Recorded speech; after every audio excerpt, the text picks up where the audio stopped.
Thank you everyone for joining. My name is Mia Kane. I am a wellness blogger, a brand strategist, and a designer for Joy, Shop Wealthy. And I'm really excited for this conversation today because acupuncture has been a very big part of my wellness journey along the way. And Aura Space is a really special space in the city that's doing amazing things in person, virtually. And I thought that this would be a really great opportunity for people to learn a bit more about acupuncture, be able to someone like, Amy Calstado, who is an acupuncturist with Aura Space, and really learn more about how the modality of acupuncture and how it works with our own bodies, to even learn a few pressure points as well in this first round. And yeah, so I'll give Amy an opportunity to introduce herself. Hi. Well, my name is Amy, and I am an acupuncturist here in New York City. I'm a licensed acupuncturist in New York State. Just like with other practitioners, we all have to apply for a license in each individual state, but that doesn't mean that we study different things in different states. We all have, the same background. I am also a massage therapist. I am and have been for 20 plus years. And I am a certified yoga instructor and Pilates instructor. So those were my precursors to coming to acupuncture. And rather than following a Western path, I decided that the energetics of Eastern medicine resonated really well with me personally, and I wanted to share that with others. And so that's how I came to become an acupuncturist. Wow, that's really amazing to hear the full story, to the fact that you have a very holistic view from movement from to actually acupuncture and how it works with the body. It's really interesting. I have never heard that from an acupuncturist before, so this is truly a unique perspective that you have. Yeah, it's really, I feel like it's very helpful. And in working with patients as a massage therapist, as a young person in the world, like I'm dating myself, so you can guess my age. But when in my very early 20s, I became a massage therapist, and I just felt, as the years went on, limited in my capacity to help my clients, and so then brought movement into my work. And then from there felt there has to be more. There is more, and then chose medicine, and this specific path of medicine. So. Had you had a previous experience with acupuncture prior to becoming licensed? Yes. Could you tell me a little bit more about that journey and Sure. how you were introduced to it? Yeah, sure. So I was introduced to acupuncture actually here in New York City. I knew about acupuncture as a massage therapist, but I had never sought it out. And I had studied the Eastern medical meridian system, so I knew what it was and I knew how it worked with pressure. But I had never actually sought out acupuncture until I reached a point in my personal life where I was experiencing a lot of anxiety, and nothing seemed to help. And I very much I was pretty desperate, actually. And so and then there were some other health concerns as well, namely, women's issues that were also coming up, and that was not helping my anxiety. And I felt like these things were connected, but no Western medical doctor could actually explain how they were connected. And I found an acupuncturist who explained to me how they are connected in Eastern medicine, and I was amazed. In 3 months, I felt like a completely different person. I felt like myself again. And that was when I decided that I would become an acupuncturist. So. Wow, wow. I really love hearing people's different stories. I mean, I had a conversation last week now with the CEO of Aura Space and Kim, and I thought it was really interesting how she came to acupuncture from digestion. You came from it from anxiety, and my introduction to acupuncture was from injury. So it's amazing to see, how many different angles in which people are introduced to this practice. For me, I was a competitive athlete for a very long time, feels like a long time ago. And I unfortunately had a stress fracture in my hip. And at the time, I was not familiar with acupuncture at all, but my chiropractor and my sports medicine doctor was learning about it. He was very interested in it. So he started using it in my actual way to help heal my body so I can get back on the track and get back to running. And it was such an amazing experience to be able to, as he was telling me about the different things and what he was doing, I was just like, wow, this really opened my mind. And, within a couple of months, I was back up and running. And I kind of went away from acupuncture for a while, but then about almost 8 months ago now, I was in a car accident with multiple herniated and bulging discs, and I was dealing with a lot of pain and just discomfort and just, not feeling like my body was my own. And I came back to acupuncture because I knew that it helped me with this injury years prior, and thought it would be a useful way to help me manage my pain now with this new body that I'm dealing with. And I thought it was amazing to return to it and be able to go to spaces that really specialize in it, and being able to learn and talk to someone like you who really understands it in depth and can explain why it's important to access a certain point here because it helps with another part of my body, and realizing how all of those things are connected was truly amazing. And it's really opened my eyes, and I absolutely love acupuncture, and it's been an amazing journey. So I love that you've made the time here to be able to talk more with people, to kind of give them the background and the basics of acupuncture. How does it work, conditions that it can help with. So yeah, so you okay with me asking you a few questions on that? Yeah, and thank you for sharing your personal experiences with acupuncture. I think whenever we're sharing, I just want to, take a small pause and recognize that it's never easy to talk about our personal journeys, right? That's And true. That's true. and so I want to give that just a, you know, Thank you. Thank you. It's not been always easy to talk about, but I feel that, through talking about it, you connect with other people who might be experiencing similar things. And, it allows an opportunity for a dialogue to make people feel that they're not alone, especially in dealing with pain, discomfort, issues with digestion, anxiety. People seem to connect on those things. So thank thank you for acknowledging that. Um, so to get started, could you give us just a little background on like what is acupuncture? you. That's the $1,000,000 question. What is acupuncture? If you were to Google acupuncture, look up, the definition, like the 3-sentence definition, right? So acupuncture is an East Asian traditional East Asian medical modality that specifically works with what are called the meridians of the human body.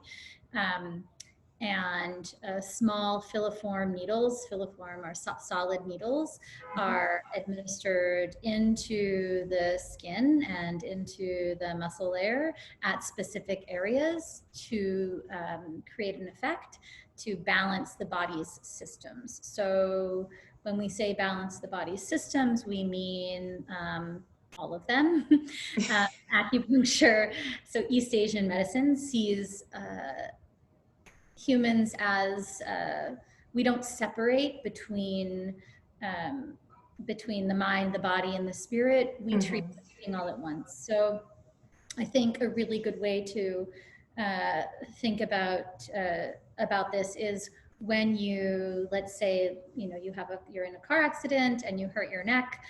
Every time you turn your head and you feel that pain, you're reminded of the car accident. So there is a separation between the physical and the emotional and the mental response, right? It's all one. And so we treat all of those things at one time through the meridian system with our acupuncture needles. Sometimes people will, East Asian practitioners will use East Asian herbs. Not every acupuncturist has a certification or is trained in herbs. You can do one or the other or both. So just to put that out there. But the theory behind all of it is the same. Mm-hmm.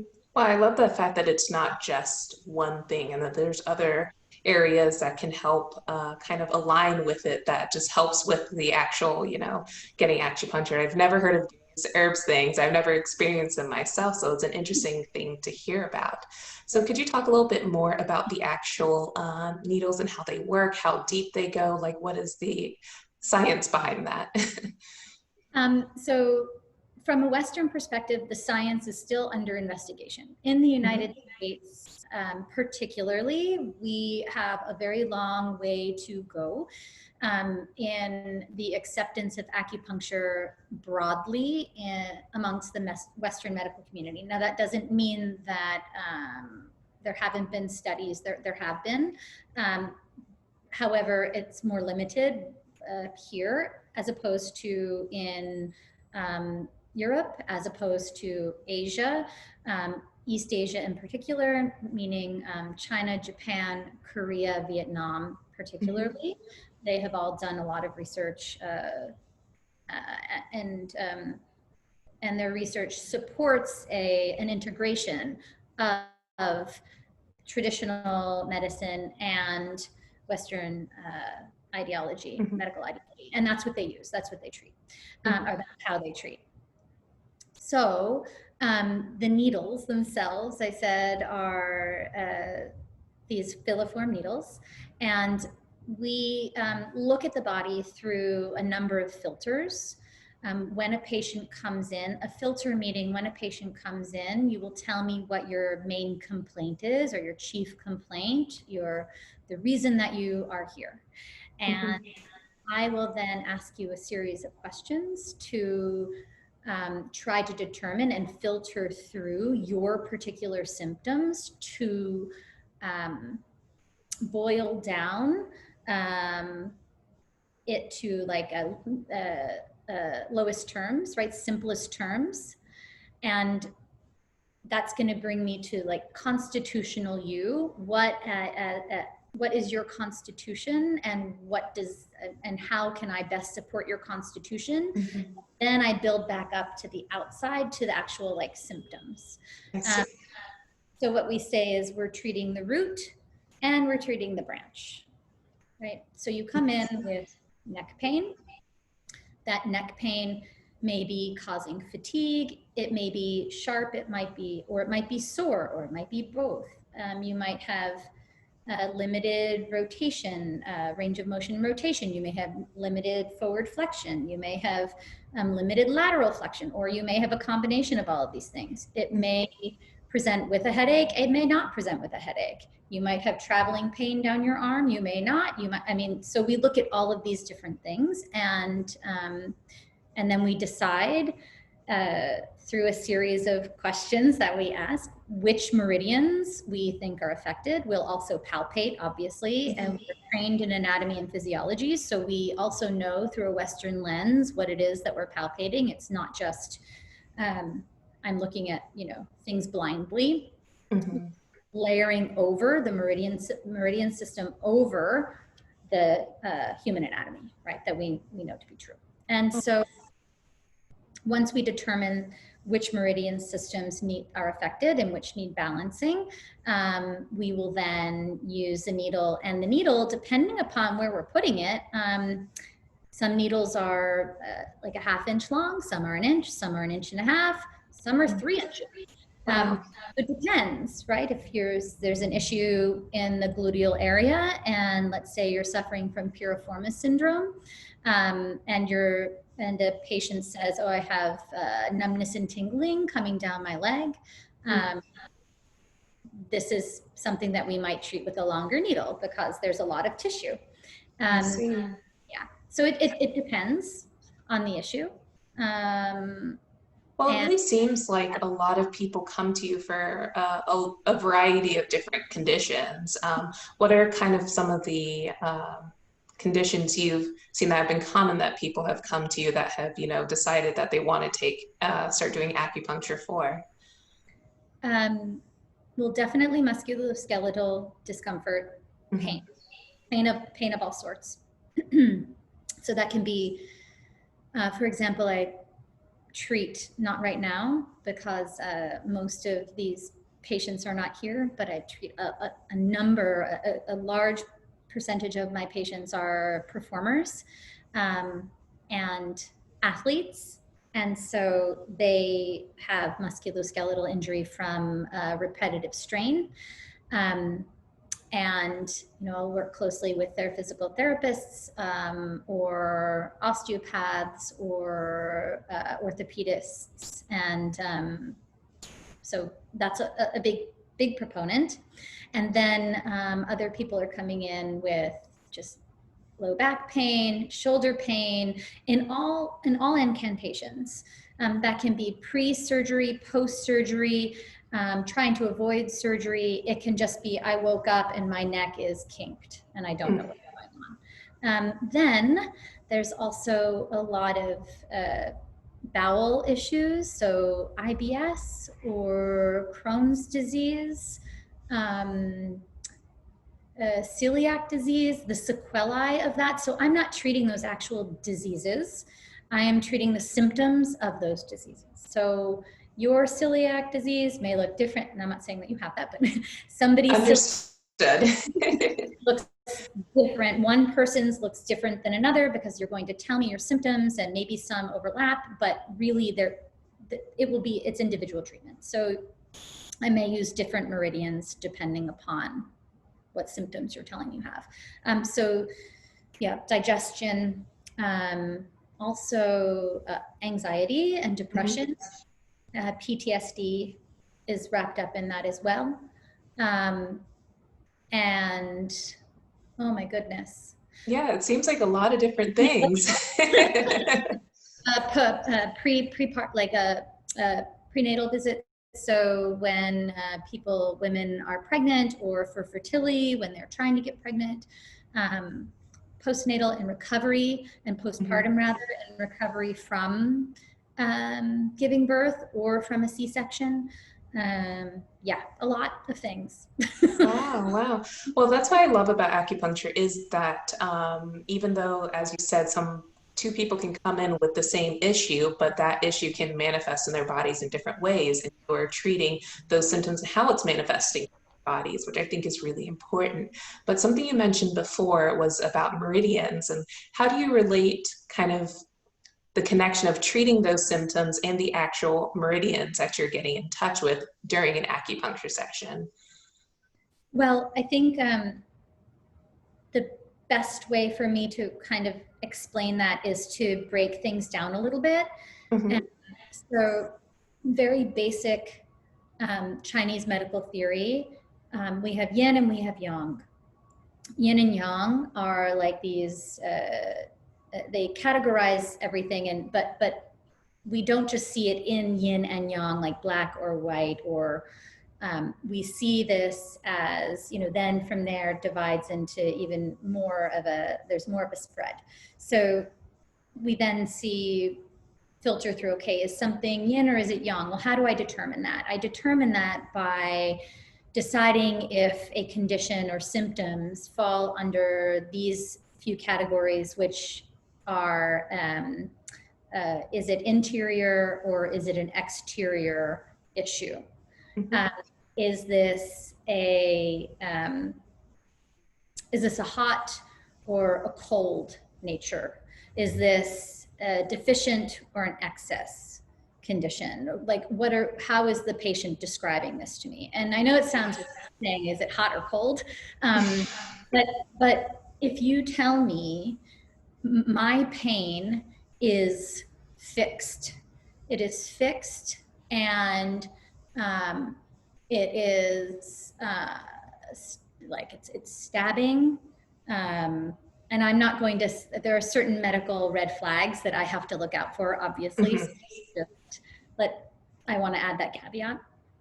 But I have like fixed pain, it's stabbing, and I feel your pulse, and that's another filter for us. We have to feel your pulses, and I feel certain things, and I look at your tongue and I see certain colors on your tongue, because not everybody's tongue looks the same. I will then determine that's a cold condition. If it's, let's say I see yellow on your tongue, let's say you have a slightly rapid pulse rather than a slow pulse, let's say, and these are really basic filters, there's more nuance to this. And so I encourage actually anybody who is receiving acupuncture to ask your acupuncturist to explain these things to you, and how they relate to you specifically. Like, well, how did you determine that that I'm cold in nature? I feel hot and I'm sweating at night. Anyway, so I encourage that. So let's say you come in and I see that you have a yellow tongue, you have a slightly rapid pulse, and like a yellow coating on the tongue, we'll say, and slightly rapid pulse, and pain is also sharp, and it's maybe relieved with movement. Anyway, we'll ask all of these different things. I'm going to go down a rabbit hole now, and I'm going to kind of try and dig myself out of it at this moment, because it becomes a little complex. There's great books though that can also explain yin and yang theory, and can explain these filters as well. So yin and yang, deficient or excess, hot and cold, and interior and exterior. Sorry. Oh, well, that's interesting, because I mean, I've gone to a lot of acupuncture appointments and I've talked about a lot of these things, but it's really interesting to learn this, because these are things that I'm not aware of, that I'm sure that they are looking at on me to decide what the treatment is going to be for that session. Yeah. So something that I feel that is interesting is, could you explain the difference between acupoint and pressure point, or are they the same thing? They're the same thing. An acupuncture point is an acupressure point. An acupressure point is an acupuncture point. The difference is how we are addressing or stimulating that point. So acupressure, we use a tool that does not penetrate the skin. It does not enter the human body. So we're using our thumb, our finger, we're using a gua sha tool. Maybe we're applying a magnet and leaving it there. Maybe we're using... Or even something like ear seeds. Yeah, we're using an ear seed. And with acupuncture, we are specifically puncturing the skin with a filiform needle. So that's the difference, but the points are the same. I see. Okay. That sounds really interesting. Is there any kind of technique behind like the needle? Because I know from personal experience, especially when someone has applied an acupuncture needle to me, sometimes there's a little bit of stimulating of it. Sometimes it's left alone. Sometimes it's removed because I feel maybe a little bit too much sensation in that spot. Could you explain a little bit more about that? Yeah. There are different ways that people practice acupuncture. There are different lineages. All of it is rooted in the same medicine, and then the practices have emerged from there. So there are forms that are a little more aggressive, and there are forms that are a little more gentle in the needle technique. So that's what we call the things that you are feeling, the things that you're feeling because of the acupuncturist needle technique. Mhm. So depending upon the nature of the condition and your constitution, the acupuncturist may choose to stimulate the point. They may want to disperse a point, which means stimulate the point so that chi moves and is regulated, and we want to kind of like move things out. Everything is kind of becomes stagnant, and we want to disperse the chi. Or we want to tonify the chi and we want to consolidate. So different things that somebody might feel. Sometimes we'll do, we'll manipulate the needle in and out, and that if we do that quickly, that's dispersing, and if we do that slowly, that's consolidating. If it's dispersing, usually you feel more sensation at the beginning, and then it's like a quick movement and release, and then you don't feel as much. If it is tonifying and we're trying to consolidate, then we're building, building, building. And I think the best way, then you can feel that ache. Sometimes that ache can be distracting, and so some acupuncturists will say, let me know if it's distracting, and if it is, then I will take it out. Or I'll manipulate it so it's not as distracting. Because again, if something is distracting, then your mind is focused on the discomfort, and then it becomes a negative feedback loop, right? Yes. So that's distracting. Oh, I don't like that. It becomes a negative, right? And we don't want that. We want to balance everything, and we want to find, we want to find a place of happiness, of peace, with all of the systems. So shoot, there was one thing that I wanted to say about that.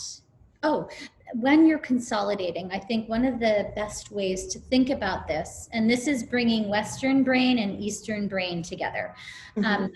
This is one of the ways that the medical community is understanding how acupuncture works, and that is through fascia, connective tissue that wraps around every single spindle of who you are. It's like the glue that holds you together. And so when you insert a needle into a specific area and you manipulate that needle, either maybe you twirl it or, like I said, in and out, the fascia is actually wrapping around the needle, and it's moving, and it's pulling in different directions, and that is pulling in fascia in another area, and that we find is how the meridians all wind. So maybe there's a point on your foot and you're like, I feel that in the side of my hip. I feel, and we will say, oh, good, that's what we wanted. And you're like, how did that happen? Most likely fascia. Wow, no, that's definitely in line with my experience. And it's just so interesting to hear more about this to really understand and realize just how interconnected all these, parts of the body are. I'm trying to think of any other questions that I have. This is this thing called blood stagnation, and I think it's key. I might not be pronouncing that right. Are you familiar with this? Could you share a little bit more about that? Yeah. We think about, so for you, most likely when somebody has talked with you about your condition, they've talked about stagnation. And stagnation is stagnation equals pain, equals depression, equals it's like a maladaptive consolidation. It's like things are not moving in the body, and we need chi, the energy of the body, to move so that our systems can function properly. And so when we hear about chi and blood stagnation, that equals pain. So that means that we need to move chi and blood, which basically just means that we want to create blood flow. We want blood flow. We don't want it to be arrested. There may be an injury. There may be, again, there may be a holding pattern because of trauma. There may be a system that's not working properly, and so we're blood and fluid isn't moving properly through the body, and we need to we need to move that along. We need to help balance that. So does that answer your question? No, that definitely does. That definitely does. It's very interesting because some of these terms I've heard about, but I don't necessarily understand, fully. I'm sure that there are other people who feel the same way. So it's nice to, be able to connect to the dots there. And I do recognize that as I say these things, I might be like, people might be scratching their head and may have more questions. That is Yes. completely normal. It's a different mindset. This is a different way of thinking. So Mhm. just allow for yourself to have questions. We are used to a Western biomedical model, and it's just a slight shift in a different direction. And we have to expand our minds to kind of, think of things in a little, a little differently. That's all. Yeah, yeah, no, definitely makes sense. Well, if anyone has any questions, you can submit them at any time. But I do want to ask you, Amy, I know, especially with everyone working from home, um, everyone's at their computers and phones just a lot more. If there's any like pressure points that you recommend for people who might be feeling neck pain or just, just general stress from just kind of being glued in to devices all day long. Yeah, so definitely. So I've shared this one a lot, and I think I Hmm. did it right. So there's obviously all of this can become tight. Shoulders can come up by your ears. Head comes forward. So when my Hmm. head comes forward, all of this becomes tight, right? Maybe I'm feeling pulling down here. Um, and so really, really simple, just coming to the nape of the neck and the outside of the shoulder become halfway in between, and you just press down and circle in there, like the place where you want somebody to like chew on your shoulders with their like, oh, give me a massage, that place. And you Hmm. just press it down and then small circles. Hmm. So this point is actually, it's called gallbladder 21. It's on the gallbladder channel. It sends chi down. So if chi is coming up in the wrong direction, we want to send it back down. This is not where we want to be. We don't want to be holding tension all up here, right? We want everything to fall into its place naturally, and this is a really nice way to do it. And As how do you measure the so spot? you measure it by finding the crook of your neck Okay. and the tip of your shoulder, Hmm. and just come halfway between. Okay. And you'll find a place that feels gummy or tight. Hmm. Um, and you can press, literally just like let your elbow hang and hook your fingers and let your fingers sink into that point. Hmm. So that point is also in the upper trapezius, and the upper trapezius is an area where we all hold a lot of tension, right? Where stress for so many people goes. And that muscle attaches to the posterior side of your neck, Hmm. and all the way up to your occiput, to the base of the skull. And when you are here pressing down, you're helping to alleviate that. And it also comes down the back side of your body. So Hmm. it's kind of like, if you can imagine when you're pressing here, you take a breath and then you exhale, and you want to just imagine the skin of the upper back falling away from the base of your skull. Hmm. And is Whatever there you want to place over that. is there any like amount of time you suggest people to do this for, any time, or just, they can do it whenever, And whenever, wherever? whenever, wherever, at any point Hmm. in time. If it's causing tension in another area, stop. So if you're like feeling like your arm is getting tired, that's enough. Ah, okay, If okay. you Good don't to want know. to create tension elsewhere, just Hmm. enough to, and little bits at a time, right? Less is always more. Less is always more. You get there, right? Peel the onion slowly. Hmm. Instead of just doing too much at once. Mhm. Yeah. Makes sense. We do have a question here. How do you approach someone who has had a long-term injury versus someone who has a new injury? Um, so it depends on the nature of the injury. Um, Somebody who has a chronic condition, and again, depending upon the nature of it, it's going to take longer to treat. Um, with an acute injury, again, depending upon the nature of it, we also, with an acute injury, we don't want to address the area immediately following the injury. We want to address distal points to affect the area and to regulate the autonomic nervous system to like calm the body down so it's not reacting in a way that has negative effect on the person. And then we encourage the body to try and, you know, bring things down.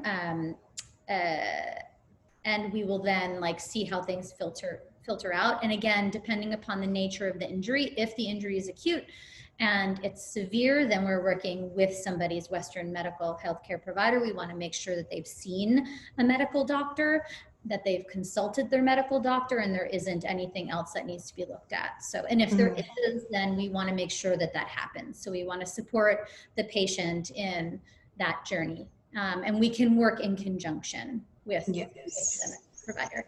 Chronic injuries just take a lot longer to unravel, and they're usually connected with something else in another area, which is connected with another thing in another area. And so we'll find other things waking up as we treat that particular chronic injury. And that's always eye-opening in a multitude of ways. Yeah. Well, it sounds like there's like a lot of different, you know, that's a whole nother conversation when it comes to, you know, relieving pain, dealing with pain, which we'll save for next week for our next webinar. Same time, same place, everyone. I truly want to thank you, Amy, for your time. This has been very enlightening, and I hope everyone else has been able to learn a lot from all the knowledge that you've just shared. And truly, thank you. It's been such an interesting, you know, learning process. And we'll be here again next week. Next week, I believe our theme is what a relief. And we'll be going over, I believe, pain, and we're going to be also using some tools session as well. So there will be an email, and I will share it on my Instagram with more information on what you will be needing for next week. So thank you so much for your time, everyone, and thank you, Amy. Thanks, Mia, so much. If anybody Yes. also has any questions that don't come up now and you're coming back next week and you're like, oh, you know, in 30 minutes, bring that question next week. I'll be happy to answer Yeah. anything that's. She is on Instagram at Amy Acu, and you can also send them to Aura Space on Instagram as well. Thanks, Mia. Thank you. Thank you so much, everyone. Bye. Bye.